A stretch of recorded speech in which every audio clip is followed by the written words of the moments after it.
اچھا، دو باتیں ہیں. آپ کو علم ہوگا کہ ایک تو 18ویں ترمیم کے بعد یہ ڈیوالو سبجیکٹ تھا، لیکن کیونکہ پالیسی میٹرز ابھی بھی بڑے اہم ہیں پاکستان میں، تو ایجوکیشن کی منسٹری اور سائنس اینڈ ٹیکنالوجی کی منسٹری مل کر وہ علم نافع جس کی پاکستان کو ضرورت ہے.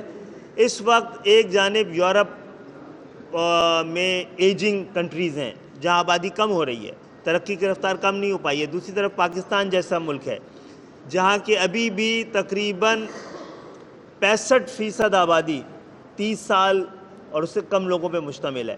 یہ ایک وقت آ گیا ہے کہ ہم اس وقت پاکستان میں جو مالی بحران ہے، سماجی بحران ہے، بے روزگاری ہے، اس سب کا حل یہ ہے کہ ہم انٹر کے ایسے نوجوان جن کی میتھ اور انگلش اچھی ہے، انٹر سے لے کے چاہے وہ آئی ٹی کا گریجویٹ ہو، پی ایچ ڈی ہو، ہم سب کو 1 سال کا ایک ایسا انٹرنیشنل سرٹیفیکیشن کرا دیں جس سے نہ صرف وہ پاکستان کی ضرورت بلکہ عالمی ضرورت کو بھی پورا کر سکیں. ہمارے 10 لاکھ لڑکے ٹرین ہو کے آنے والے 1-2 سالوں میں اگر پاکستان سے نکلیں گے تو وہ کسی بھی طرح سے برین ڈرین ہونے کی بات نہیں ہوگی بلکہ برین ٹرین ہونے کی بات ہوگی.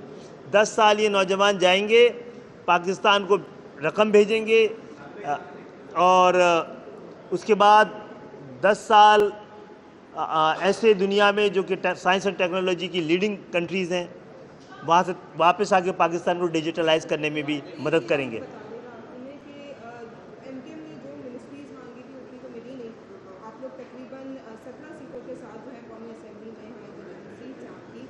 گورنر سندھ کا جو معاملہ تھا اس میں بھی کہہ رہے تھے پہلے یقین دہانی کرا دی گئی تھی، اس کے بعد بیچ میں بات گڑبڑ ہوئی، تو اب کیا کہا گیا ہے ایم کے کو؟ کیا سندھ میں ایم کے مقامی گورنر ہوگا؟ دیکھیں، دو بات یہ ہے، نہیں، ایم کیو ایم نے ابھی تک کوئی نام نہیں دیا ہے. ایم کیو ایم نے کہا تھا کہ آپ موجودہ گورنر صاحب ہمارے نامنیز تھے.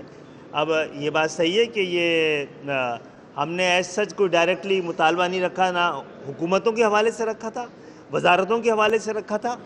یہ بات بڑی وضاحت سے کر دوں، ہم ایک بار بھی پاکستان مسلم لیگ کے پاس وزارتوں یا گورنرشپ کے لیے نہیں گئے تھے. ہم ان سے ان کی حکمت عملی اور آگے پاکستان کو بحرانوں سے نکالنے کے لیے ان کے پاس کیا پلان ہے یہ پوچھنے اور اپنی مدد اور اپنا تعاون پیش کرنے کے لیے گئے تھے. یہ حکومت میں شامل ہونے کی درخواست خود پاکستان مسلم لیگ کی جانب سے آئی ہے. گورنر کی بھی ہم نے کوئی مطالبہ نہیں رکھا، لیکن ہم یہ سمجھتے ہیں کہ بہت پہلے طے ہو چکا ہے کہ گورنر سندھ کے شہری علاقوں کا ہونا چاہیے اگر وہ وزیر اعلیٰ سندھ کے شہری علاقے کا نہیں ہے. اس پہ بات ہو رہی ہے، لیکن ہم نے ان میں سے کسی چیز کو اپنی انا کا مسئلہ نہیں بنایا ہے.